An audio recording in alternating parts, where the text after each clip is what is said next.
Welcome to 36 Full Press and CRAPS Nation, YouTube's premier CRAPS channel.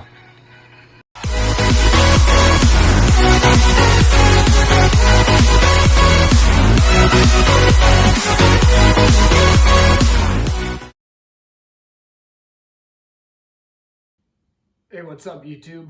Press here. Hey, good evening and welcome to my channel. This is 36 Full Press, and in today's episode, we're doing another episode of Around the Layout. Real quick, just got back from New Orleans.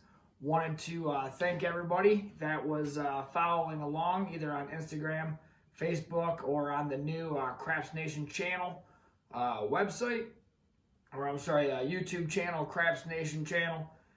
Link I'll have in the description. Go ahead and like, subscribe. Basically, we're just gonna that channel will be used for CRAPS Nation information, anything CRAPS Nation related. People are able to, if you're in CRAPS Nation, go ahead and on any of the updated videos, put a link to whatever video you want. But I want to say thanks for. I just came back from New Orleans. I want to say thank you for everybody that's followed me on Twitter or Instagram with my dice I would have set up at like 36, and I have my little dude kind of posing or whatever with different things, just kind of like following the dice. That was real cool. I want to say thank you for everybody that participated with that. I got some chips stacked up here. I got my 36 Full Press CRAPS Nation chip. Let me know if you guys are interested in one of those. I got my same bet has his. I appreciate Dave for sending that. I have my MGM Detroit $5 chip, and then my new one, my $5 chip for Harrah's Casino in New Orleans. If you're ever in New Orleans down on Canal Street, very cool. Dealers were excellent, very polite, very knowledgeable, took their time. They weren't really worried about slinging the dice. Wanted to make sure, the dealers were real slow. They'd point right at you and say, what would you like to do? It was great. Wherever I played, I had a couple times where I got to play by myself, which was kind of fun. Even at a full table, the dealer would look at you and say, what would you like to do, sir? Make the moves. He would be real slow about it, show it to you, slide everything down and to you, sir. It was great. I had no problem tipping those guys. One of my bets that I've been playing lately, it's kind of fun. It's not really, it's kind of an inexpensive bet by yours truly, my friend Sgt PassLine, aka Scotty Holmes. Even though it's not his specific bet, but it's his $3 any crap bet. Kind of like it. So what they do is they're placing it like this, and then they'll stack it to the side. You should be able to see that. So basically, you put the dollar on the 2, 3 craps, and the 12. All right. So if the 12 hits, it pays you $28. So you get paid this minus this. So you get 30, 31, 30, 29. For some reason, it's 28 and up. So you get 28 and up. Same for the 2. And then this is 15, so you get 16. Minus the 2 is $14 back to you. So I've been playing that. Very fun bet. It only costs $3. I've been doing it on the come-outs. Seems like it's been working pretty good. A couple different ways that I've been playing it. Now I wanted to talk a little bit about my trip to New Orleans. It wasn't really a gambling trip. It wasn't really a casino trip. But since it was right there within walking distance, I figured I would hit them up for some of their money. One of the ways I was playing is I was playing my Cleveland Hustle. Both on random shooters, I was doing the 50, the lay the 4 and 10 for $50, and then the 66 inside with a $15 pass line. Taking a couple hits, pulling it down, pulling it down, taking off the lays, and riding it out, waiting for the point and leaving whatever was left. I was playing like that. Then I would also do my strategy. Hopefully you can see this, where I do the don't pass for the table minimum and the field, and then taking the field hits and running them back behind. I was playing that a lot. That picked up a pretty good amount of money. And then the other way that I was playing when I was shooting is I would do a $100 lay on the 4, $100 lay on the 10, and then that'd be a $5 vig. I'd play 110 on the inside, $15 pass line because it was a $15 table. I had to do 15. And then what I would do is I was hopping the easy 5, 6, 8, and 9 up there. So it looked like the easy 5, 6, 8, and 9. Just like that on my throw, always working. And then as I would hit, I would take, the first one is 8, it would be pay me $8, so I'd take the $8, I would collect it. The second time I would press it. The third time I'd take it all down. That's how I was doing it. I was looking for 3 of them. And while I was doing that, I was collecting my 3 hits on the inside. At that point, I would pull the lays back down. And then a couple times I did 2 different things. One time I did that, and then I did a kind of like a 3-point Molly. I went right to the combat. After I pulled everything down, I think I had a 5. I would go right to the com, and then I would just do $10 or $15 with $15 in odds or one-time odds. And I did that a couple times. Didn't really pay off, to be honest with you. So I didn't do that again. And then the last thing that I did is something else that I kind of wanted to talk about. So the 3 things that I was wanting to talk about on this around the layout was the 3-point or the 3 crap, $3 3-way crap, which is this, and this. So it's that. I was wanting to talk about that. I was wanting to talk about my Cleveland hustle and a couple moves that I made with the inside hops. And I'm actually going to do a video on that.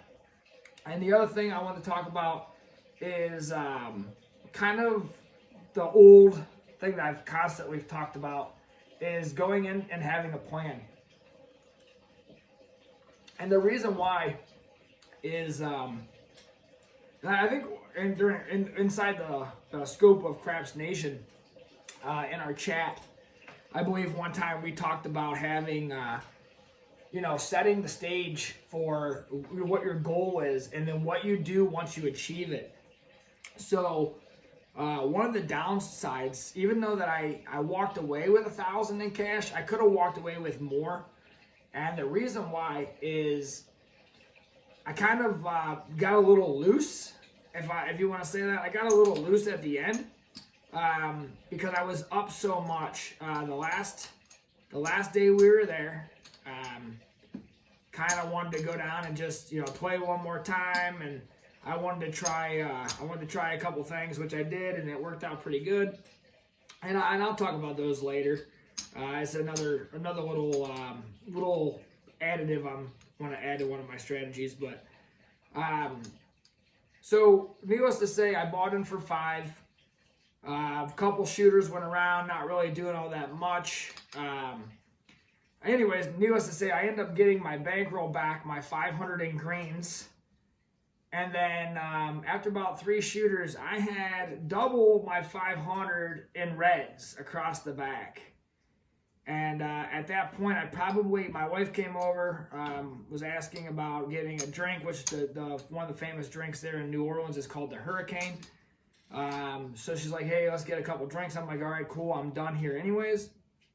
And I'm like, I just wanted to shoot. And that's the bad part, is I just wanted to shoot just to try something. And really all I was going to do is I was going to set a point and just try to hit the point and just kind of go like that, because I was throwing pretty good that day. So I was just going to try to see if I could just work my set up the alley. So I went ahead and put my $15 down on the pass line, and for some reason the stickman slid the dice over to a lady that just bought in at Stick Right, which I don't know. I don't know if all casinos are like this. I know a lot of times if you just walk up to a table, they'll pass you even though if you're next in line, because the guy in the hook shot, and then she walked up. It should have passed her and went to me.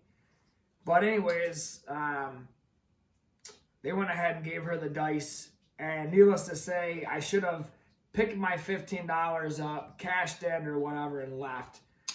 Because what I ended up doing, it ended up costing me a pretty good chunk of money. Because I went ahead and moved over to the don't, and I was hopping the field. And needless to say, I was at $75 before I decided to call it quits on the field.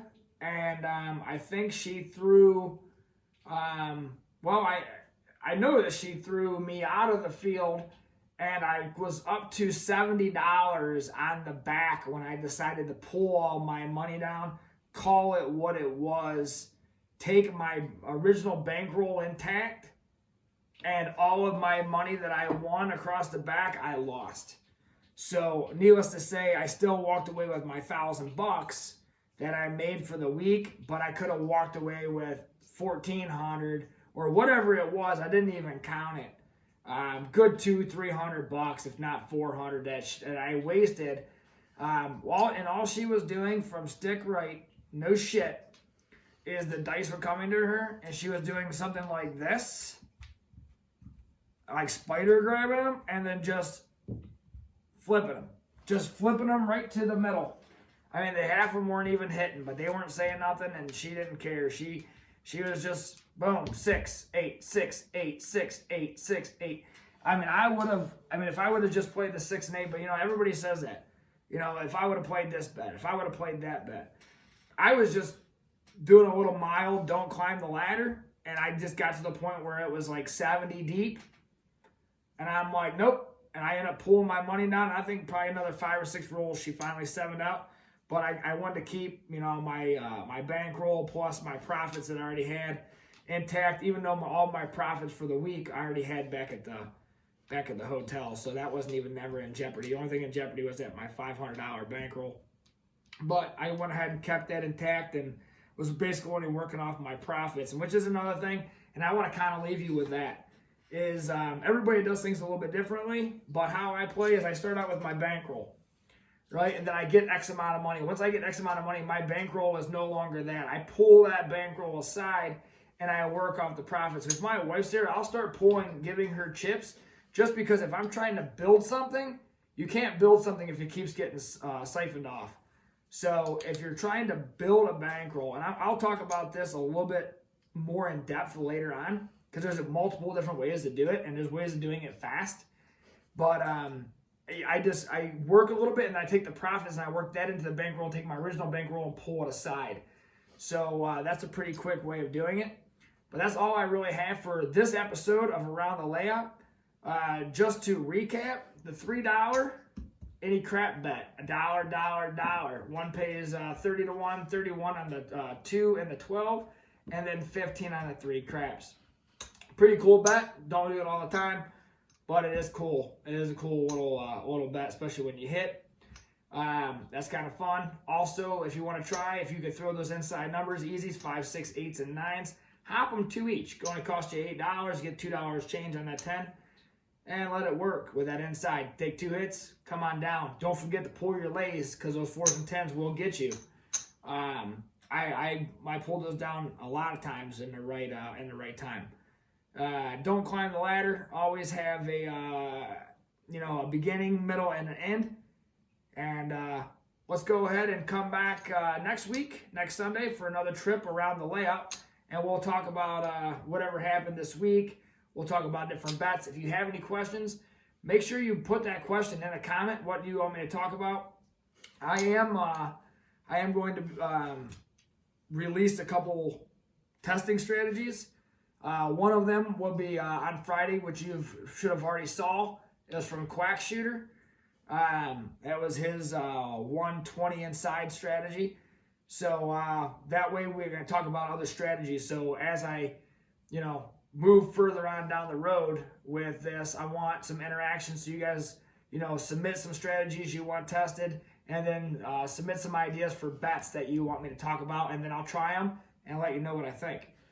But until later, this is all we have. This is my wrap-up from the New Orleans trip, following the dice with my little dude, and that's all we have for today. So until later, you guys know what to do. Press out.